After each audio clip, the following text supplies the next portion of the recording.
Good morning विद्यार्थी मित्रों। अगला लेक्चर में आपने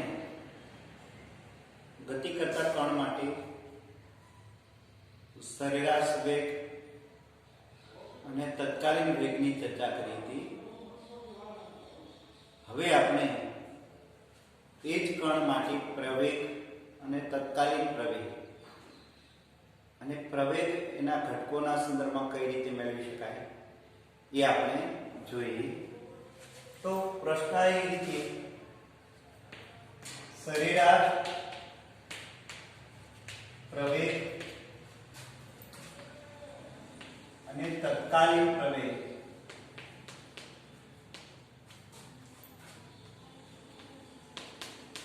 ની સમજૂતી આપો।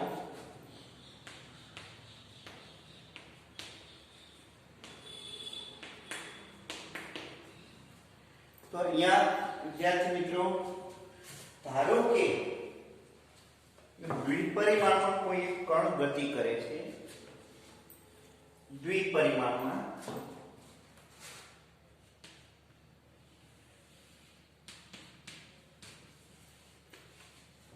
आ कण धारो के આવી રીતે ગતિ કરે છે વક્રપથ પર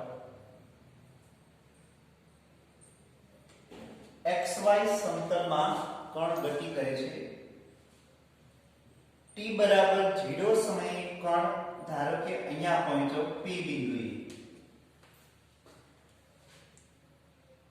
બિંદુએ કણ પહોંચ્યો। धारो के कोई कण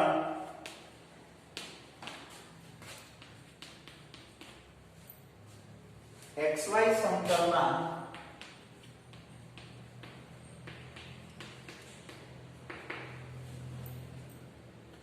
गति करे त्यारे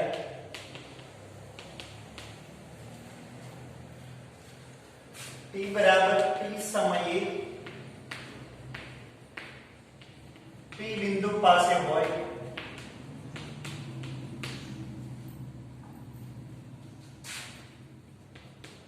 त्यारे तेनो वेग जो आपने रजू करिए t समये वेग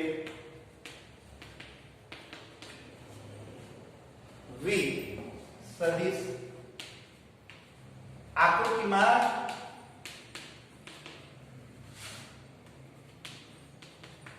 दर्शाव्या प्रमाणे मळे એટલે કે સ્પર્શકની દિશામાં આપણને વેગ મળે। આ p બિંદુએ સ્પર્શકની દિશા આપણે આ મળશે તો p બિંદુએ વેગની દિશા આપણને આ રીતની મળશે। વિદ્યાર્થી મિત્રો ધ્યાન આપીએ આ દિશામાં આપણને વેગ મળશે સદિશ v p बिंदु। वे गति दरमियान t बराबर t डैश समये कण અહીંયા છે કે આ બિંદુએ p डैश બિંદુ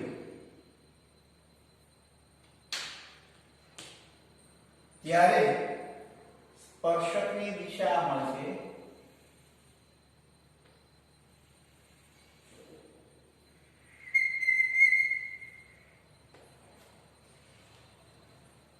ત્યારે v ડેશ અહીંયા આ રીતનું મળશે। તો t બરાબર t ડેશ સમયે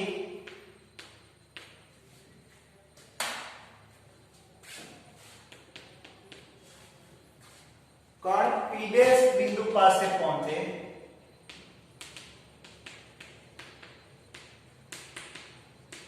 ત્યારે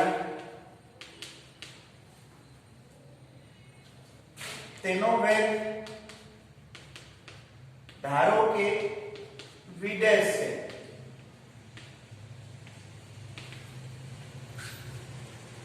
त्या आकृति में दर्शावेલું છે। એટલે આની દિશા અહીંયા આપણે દર્શાવી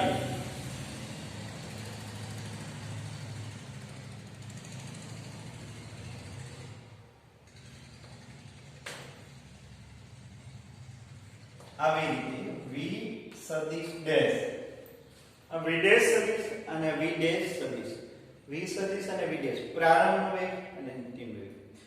હવે ડેલ્ટા t સમયગાળામાં t થી t ડેશ નો જે કઈ સમય તફાવત છે એને આપણે ડેલ્ટા t કહીએ. તો ડેલ્ટા t સમયગાળામાં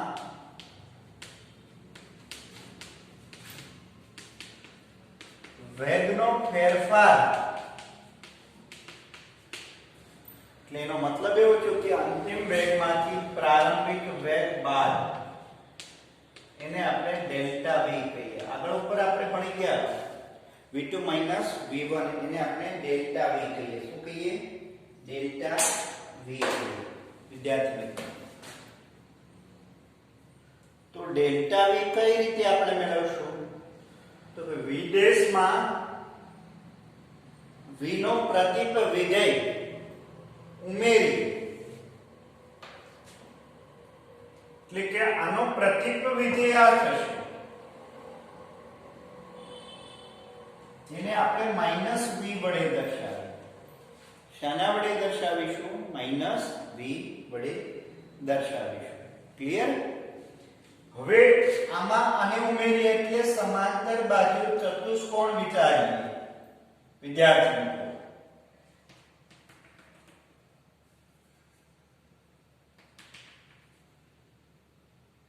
આવી રીતે સમાંતર બાજુ ચતુષ્કોણ વિચારીએ. આને જ સમાંતર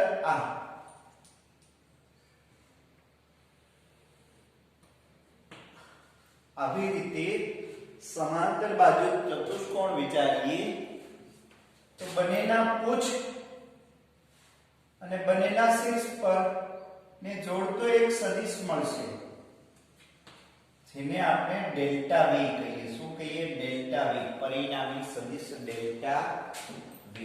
ને ડેલ્ટા v ની દિશા આપણને આ રીતની મળશે. વિદ્યાર્થી મિત્રો, અહીંયા અને આ એ ડેલ્ટા v સદિશ, એટલે કે તફાવત સ્વરૂપે મળતો સદિશ. પહેલાના શીર્ષથી બીજાના પૂછ શીર્ષ સુધીનો સદિશ, એને ડેલ્ટા v સદિશ કહીએ. ધ્યાન આપી આકૃતિમાં આ ડેલ્ટા v સદિશ, આ ડેલ્ટા v સદિશ. ડેલ્ટા v સદિશ એટલે તફાવતનો સદિશ, વેગનો ફેરફાર, એટલે કે v ડેશ માઈનસ v આ દિશામાં છે, v ડેશ માઈનસ v, એટલે ડેલ્ટા v ની દિશા આપણને આ મળશે. આને જ સમાંતર આ મળે, એટલે અહીંયા દર્શાવો કે અહીંયા દર્શાવો કોઈ ફેર પડશે નહીં. એટલે અહીંયા આપણને તફાવત સ્વરૂપે મળતો સદિશ આ રીતનો મળશે, ડેલ્ટા v. તો સરેરાશ પ્રવેગ એટલે શું? સરેરાશ પ્રવેગ એને a સદિશ વડે દર્શાવીએ. એવરેજ a સદિશ is equal to delta v upon delta t, delta v upon delta t. અને ડેલ્ટા v ની દિશામાં જ આપણને પ્રવેગ મળે. એટલે અહીંયાથી આ બિંદુ સુધી પ્રવેગની દિશા કઈ હશે? તો કે ડેલ્ટા v ની દિશા. ડેલ્ટા v ની દિશા એટલે અહીંયા આપણને પ્રવેગની દિશા મળશે, સદિશ એ વડે દર્શાવે. અહીંયાથી આ બિંદુ સુધી પ્રવેગ આપણને આ રીતનો મળશે. Is it clear? તો આ આપણને મળશે સરેરાશ પ્રવેગ. વિદ્યાર્થી મિત્રો, શું મળશે? સરેરાશ પ્રવેગ. તો હવે અહીંયા આપણે પ્રવેગના પણ ઘટક મળશે. ડેલ્ટા v ના બે ઘટક મળે એવી રીતે આપણને પ્રવેગના પણ ઘટક મળશે. Delta vx i caret, delta vz i caret. એટલે આને આપણે આવી રીતે પણ લખી શકાય, સદિશ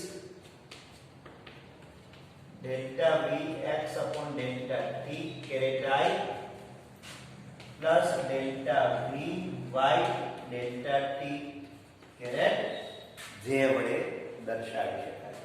કેમ કે ડેલ્ટા v ને આપણે આ રીતે લખી શકીએ ના બે ઘટકોના સંદર્ભમાં, delta vx caret I વત્તા delta vy caret j વડે દર્શાવી શકાય. એટલે ડેલ્ટા વીના બે ઘટક આપણને મળે. તો સેમ આને અનુરૂપ પ્રવેગ મળશે x અને a y. A x caret i વત્તા a y j કેરેટ મળશે. હવે આ આપણને મળ્યો સરેરાશ પ્રવેગ. તત્કાલીન પ્રવેગ તરફ જઈએ તો સૂક્ષ્મ સમયગાળો લેતો જવો, એટલે કે p' બિંદુને નજીક ને નજીક લેતા જવા. તો એ આપણને આવી રીતે મળશે.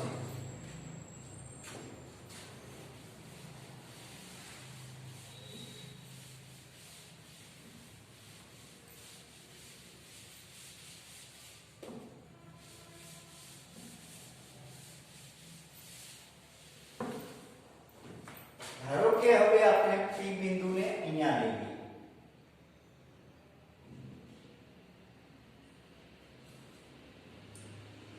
તો સ્પર્શકની દિશામાં આપણને વેગની દિશા મળશે v'. ધીમે ધીમે ધીમે ધીમે અને નજીકમાં બિંદુ ધારીએ તો શું મળશે? દાખલા તરીકે આવી રીતે હોય અને અહીંયા બે બિંદુ હોય, એક p અને અહીંયા બાજુમાં p' બિંદુ લઈએ. તો એનો મતલબ એવો થયો કે સ્પર્શક સ્વરૂપે દર્શાવીએ તો p' પાસે v ની દિશા મળશે અને p' બિંદુ પાસે v' ની દિશા મળશે. હવે આપણે જો ફેરફાર સદિશ લઈએ ડેલ્ટા v સદિશ, તો આ v ની દિશાનો સદિશ લઈએ v. આના પૂછ પર આની દિશાનો સદિશ આપણે બેસાડીએ.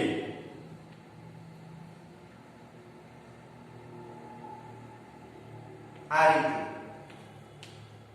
v' સદિશ એના જ મૂલ્ય, તો આપણને મળશે ફેરફાર સદિશ નીચે તરફ ડેલ્ટા v. સેમ આની જેમ જ આપણને મળશે, પણ થોડો ઘટાડો થશે. ડેલ્ટા v માં ઘટાડો થશે. તો ત્યારે આપણને પ્રવેગ આવી રીતે મળશે. એની દિશા હજુ સૂક્ષ્મ ને સૂક્ષ્મ અતિ સૂક્ષ્મ લઈ જઈએ તો ફેરફાર ઘટતો જશે, સૂક્ષ્મ ફેરફાર થશે અને સૂક્ષ્મ ફેરફારને અનુરૂપ હજી અહીંયા લઈ જઈએ તો વેગનો ફેરફાર આપણે વેગની દિશામાં જ મળશે, મૂળ વેગની દિશામાં. ત્યારે આપણે પ્રવેગ લંબ મળશે, વેગને લંબ મળશે. તો અહીંયા આપણે વેગનો ફેરફાર નાનો મળશે. જેમ જેમ p' બિંદુ નજીક લેતા જઈએ તેમ તેમ સમયગાળો સૂક્ષ્મ લેતા જઈએ તેમ તેમ વેગનો ફેરફાર પણ સૂક્ષ્મ મળશે. અને આમ સૂક્ષ્મ સમયના અંતે વેગમાં થતો ફેરફાર એટલે સૂક્ષ્મ સમયે જે તે વેગ હોય એના અનુરૂપ પ્રવેગ મળે v/t ડાયરેક્ટલી. તો અહીં ડેલ્ટા t ટેન્ડ્સ ટુ 0 લેતા જઈએ, limit delta t tends to 0 લેતા જઈએ તેમ તેમ delta v tends to dv થતો જાય, સૂક્ષ્મ ફેરફાર થતો જાય. આ મોટો ફેરફાર, આ સૂક્ષ્મ ફેરફાર મળશે. ત્યારે આપણે પ્રવેગ જે મળશે એને તત્કાલીન પ્રવેગ કહીશું. Delta t tends to 0 limit delta v સદિશ અપોન dt ઓલો ડેલ્ટા t અને આપણે લખીશું dv સદિશ અપોન dt, એટલે કે વેગનો સમયની સાપેક્ષે ફેરફાર અથવા વેગનું સમયની સાપેક્ષે વિકલન કરતા પ્રવેગ મળે. તો ધારો કે t સમયે વેગ આપણને આપેલો હોય v બરાબર vx caret i plus vy caret j, તો આનો આપણે સમયની સાપેક્ષે વિકલન લઈએ તો તત્કાલીન પ્રવેગ મળશે. શું મળશે? તત્કાલીન પ્રવેગ એટલે એનો મતલબ એમ થયો કે જે તે સમયે પ્રવેગ. તો d/dt dx caret I dy jk. તો તત્કાલીન પ્રયોગમાં વેગનું વિકલન લેવું પડે. શું લઈશું? વેગનું વિકલન લઈશું. પણ અહીંયા અગત્યની બાબત એક ખાસ ધ્યાનમાં રાખવાની થશે.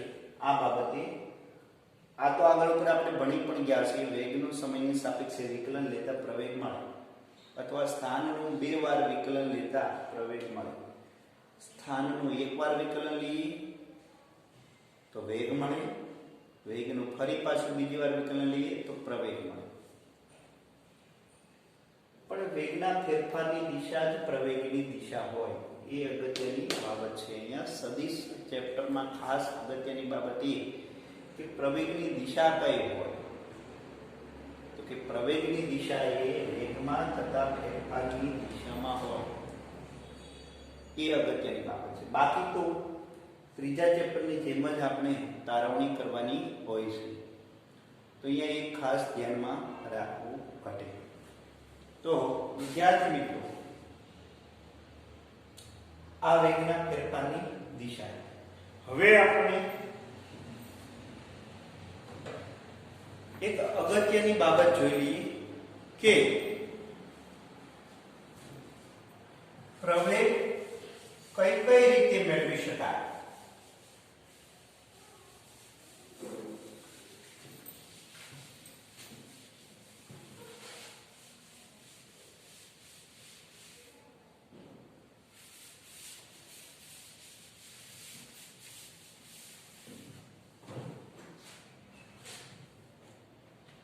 પ્રવેગ 3 રીતે મળે. પ્રવેગ કેટલી રીતે મળે? કે 3 રીતે. એટલે કે વેગમાં થતા ફેરફારને અનુરૂપ પ્રવેગ મળે, પણ એ કઈ કઈ રીતે મળે? તો કે પહેલું એક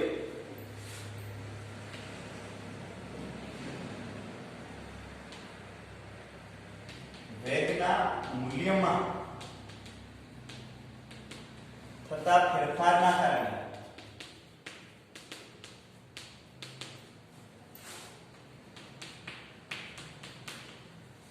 પ્રવેગ મળે. ખાલી માત્ર ને માત્ર મૂલ્યમાં ફેરફાર થાય ત્યારે પ્રવેગ મળે. તો એ કઈ રીતે? તો કે દાખલા તરીકે ધારો કે પદાર્થ એક પરિમાણમાં ગતિ કરે છે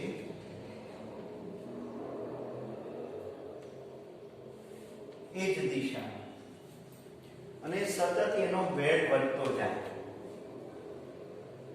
તો એનો મતલબ એવો થયો કે t બરાબર t સમયે ધારો કે વેગ v છે અને t ડેશ સમયે એનો વેગ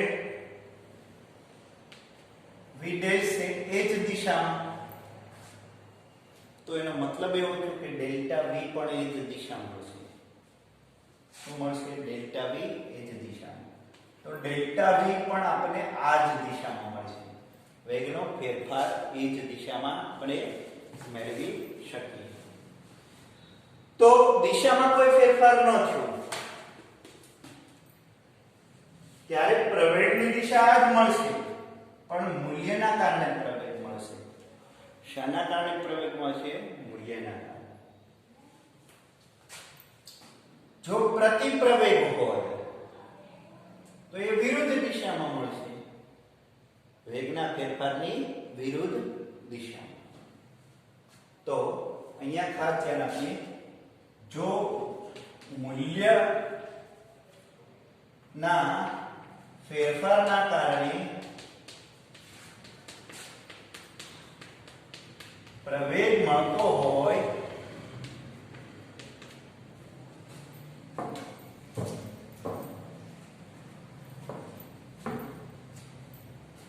તો પ્રવેગ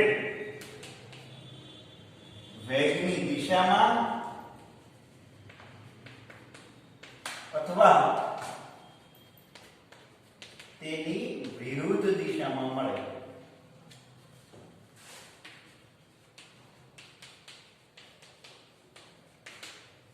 વેગની દિશામાં અથવા તેની વિરુદ્ધ દિશામાં મળે. હવે બીજી બાબત એક, માત્ર દિશામાં જ ફેરફાર થાય. શામાં ફેરફાર થાય? દિશામાં. મૂલ્ય અચળ હોય. મૂલ્ય અચળ હોય એટલે એનો મતલબ એમ થયો કે ઝડપ અચળ છે, માત્ર દિશા જ બદલાય.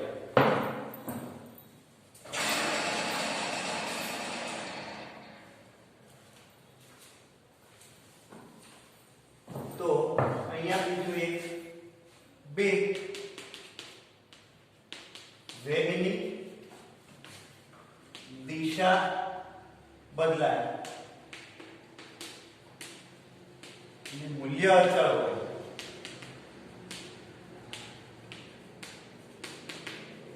ત્યારે પ્રવેગ મળે. જે ખાસ ધ્યાન રાખવાનું, વેગની દિશા બદલાય ત્યારે પણ પ્રવેગ મળે. મૂલ્ય અચળ હોય, અહીંયા મૂલ્ય બદલાય, દિશા અચળ. દિશા બદલાય, મૂલ્ય અચળ, ત્યારે પ્રવેગ મળે.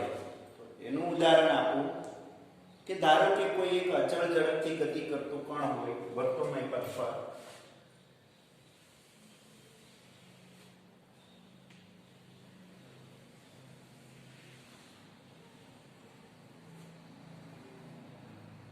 અચળ ઝડપથી ગતિ કરતો કણ,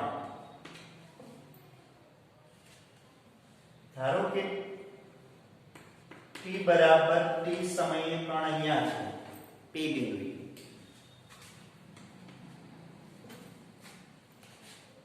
ક્યાં છે? તો કે p બિંદુએ.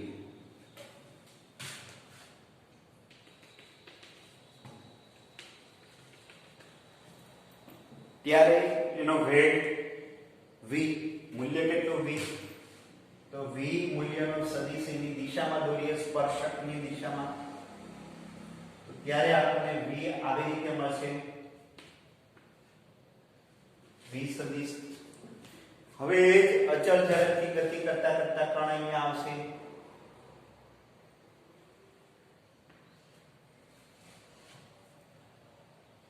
ત્યારે એનો વેગ v' લંબાઈ સદિશની સરખી દેશે. પણ આપણને અહીંયા એક ખાસ ધ્યાનમાં રાખવાની બાબત એક કે v અને v' આપણે t બરાબર t' સમય છે, ડેલ્ટા t સમયગાળામાં વેગનો ફેરફાર કેટલો છે, એટલે કે દિશાને અનુરૂપ ફેરફાર મળશે, મૂલ્યને અનુરૂપ મળશે નહીં. તો અહીંયા આપણે સદિશનો ફેરફાર લઈએ તો પહેલા આપણે સદિશ v લઈએ, આના જ પૂછમાંથી આને સદિશ v' દોરીએ.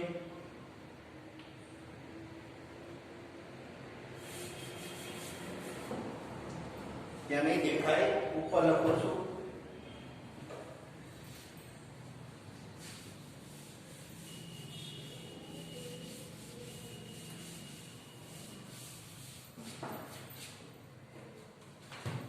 t બરાબર t સમયે એની દિશામાં વેગ લઈએ,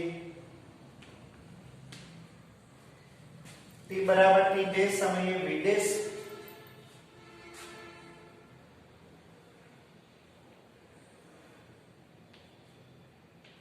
આ v' અને આને આપણે જો આ રીતે દર્શાવીએ ડેલ્ટા v. શું દર્શાવીશું આપણે? Delta v. એ આગળ ઉપર આપણે ભણી ગયા છીએ વિદ્યાર્થી મિત્રો. શા માટે? તો કે ડેલ્ટા v આ દિશામાં મળશે, તો કે v ને પ્રતીક વિધેય v' લઈએ અને આને આપણે આમાં ઉમેરીએ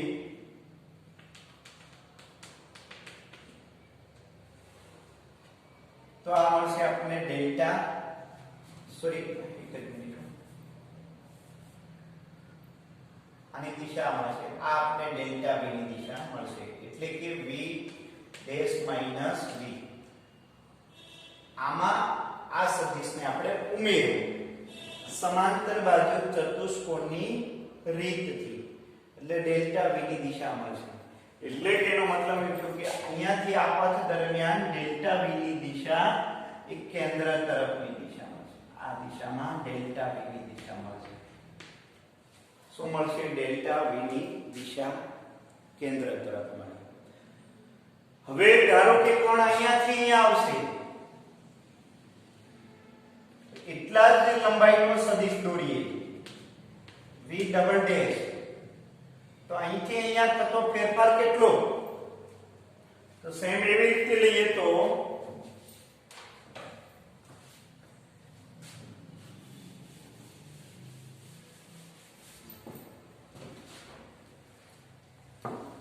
t બરાબર t સમયે કણ અહીંયા હતો ત્યારે એ દિશામાં એનો વેગ આપીએ v ડેશ, t બરાબર t ડબલ ડેશ સમયે એનો વેગ નીચે તરફ છે, એટલે અહીંયાથી એટલા જ મૂલ્યનો વેગ આપણે નીચે તરફ દોરીએ તો અહીંયા આપણે ડેલ્ટા v શોધવાનો છે. શું મેળવવાનું છે? ડેલ્ટા v શોધવાનું છે. તો ડેલ્ટા v આપણે આ દિશામાં મળશે, આ v ડબલ ડેશ, આ ડેલ્ટા v ની દિશા મળશે, જે આગળ ઉપર આપણે જોઈ ગયા છે એ જ રીતે સદિશ સરવાળા પ્રમાણે મેળવવાનું છે. તો અહીંયા વેગ ડેલ્ટા v ની દિશા મળશે, અહીંયાથી આ પથ પર ડેલ્ટા v ની દિશા આ મળશે.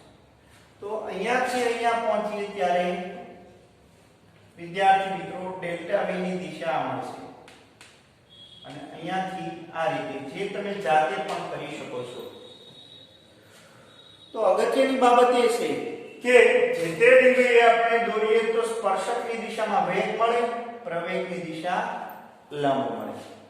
એટલે અહીંયા એક ખાસ ધ્યાનમાં રાખવાનું રહેશે. આ બધા જ બિંદુએ પ્રવેગની દિશા આમાં છે, આપણે અંદર જતી દિશા, ત્રિજ્યા વાળી દિશા. જે ત્રિજ્યા હંમેશા સ્પર્શકને કેવા હોય? લંબ હોય. આ બિંદુએ પ્રવેગની દિશા મળશે, આ બિંદુએ પ્રવેગની દિશા અને વેગની દિશા મળશે. તો વર્તુળાકાર પથ પર અથવા વક્ર પથ પર જે તે બિંદુએ દોરેલા સ્પર્શકની દિશામાં વેગ મળે અને લંબ દિશામાં પ્રવેગ મળે. એટલે આ બાબતે ખાસ ધ્યાનમાં રાખવાનું કે જ્યારે મૂલ્ય અચળ હોય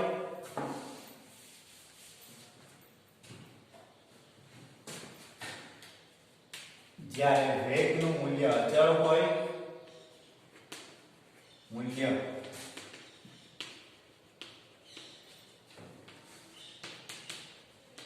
એટલે કે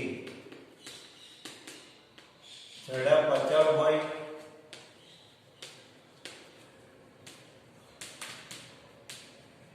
અને વેગની દિશા બદલાતી હોય,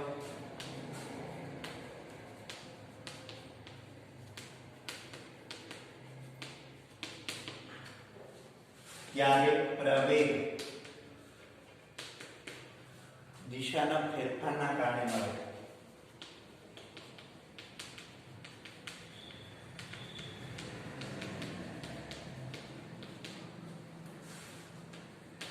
અને તે હંમેશા વેગને લંબ હોય.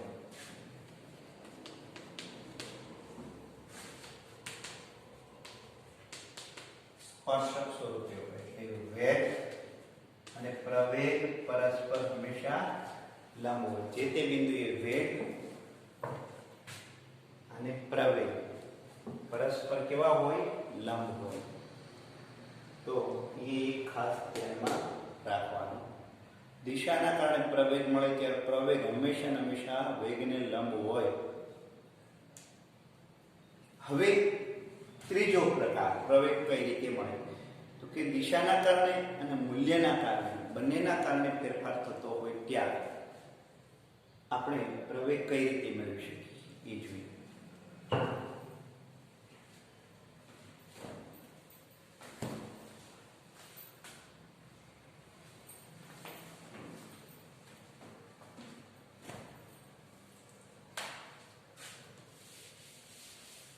વિદ્યાર્થી મિત્રો, આ ટોપિક બહુ અગત્યનો છે જે આગળ ઉપર નિયમિત વર્તુળમાં ગતિ કરતા કણ માટે પણ આપણે જોઈશું.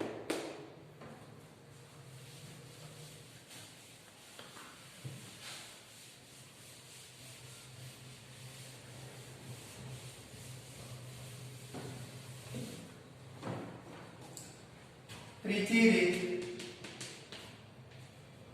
વેગના મૂલ્યમાં અને દિશામાં થતા ફેરફારના કારણે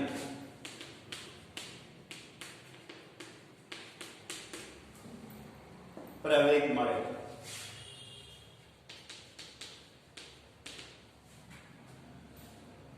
તો અહીંયા આગળ ઉપર આપણે જોઈ ગયા હતા એ પ્રમાણે દાખલા તરીકે અહીંયા જોઈએ તો કોઈ એક વક્ર માર્ગ પર આવી રીતે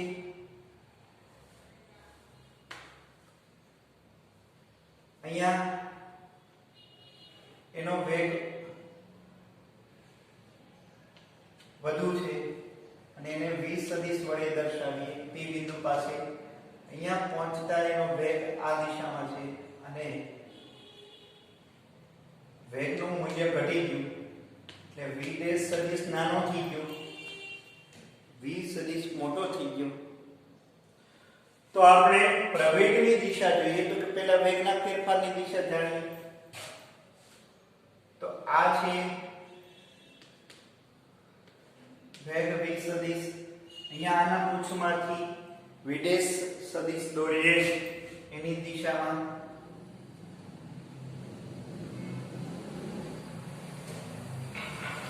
આ v' સદિશ દોરીએ તો આપણને પરિણામી સદિશ વેગના ફેરફારનો આ દિશા મળશે ડેલ્ટા v.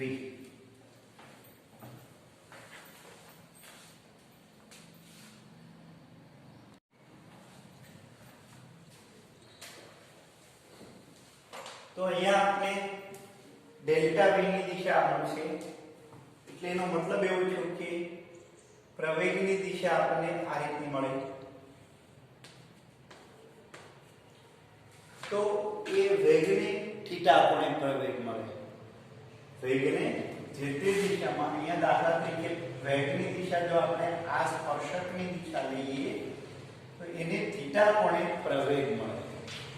તો જો વેગને થીટા કોણે પ્રવેગ મળતો હોય ત્યારે પ્રવેગના બે ઘટક મળે. અહીંયા પ્રવેગના બે ઘટક મળશે. એક આવી રીતે લંબ ઘટક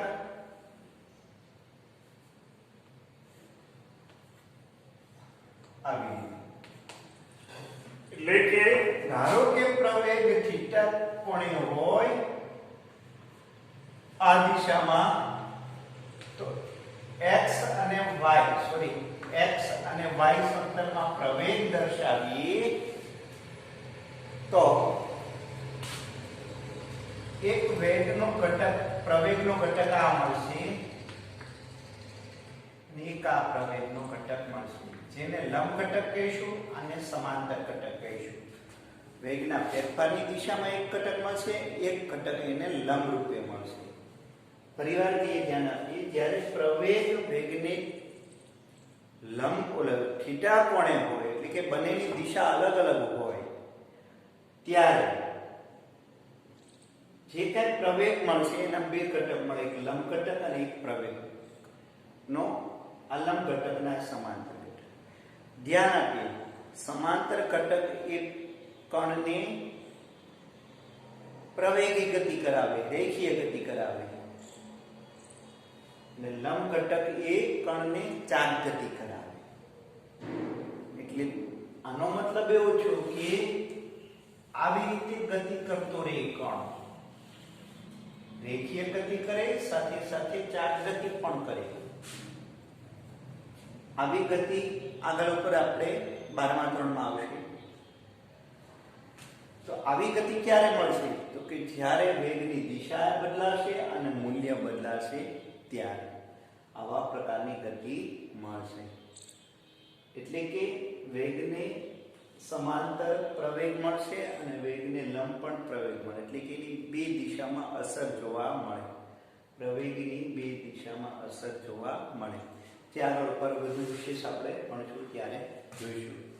તો તમારે ખાલી માત્ર આટલું જ યાદ રાખવાનું, વેગના મૂલ્યમાં અને દિશામાં થતા ફેરફારના કારણે પણ પ્રવેગ મળે અને એ પ્રવેગ વેગને થીટા કોણે મળે ત્યારે પ્રવેગના બે ઘટક મળે, લંબ ઘટક મળે અને સમાંતર ઘટક મળે. અને વેગને લંબ ઘટક જે મળશે એ ચાર ગતિ કરાવે, વેગને સમાંતર ઘટક એ રેખીય ગતિ કરાવે, જે આપણે વધુ ચાર ગતિમાં પણ ભણીશું. તો આ રીતે આપણે વેગના ફેરફારના કારણે પ્રવેગ મળે. કુલ ત્રણ રીતે આપણે પ્રવેગ મળે. એક વેગના મૂલ્યમાં ફેરફારના કારણે, દિશામાં ફેરફારના કારણે, મૂલ્ય અને દિશામાં ફેરફારના કારણે પણ પ્રવેગ. તો ક્લિયર? તો અહીંયા આપણે આટલું જોઈ ગયા. સરેરાશ પ્રવેગ, ત્યારબાદ તત્કાલીન પ્રવેગ, ત્યારબાદ પ્રવેગ કઈ કઈ રીતે મેળવી શકાય આ લેક્ચરમાં જોઈ ગયા. બાકીનું આપણે નેક્સ્ટ લેક્ચરમાં લઈશું.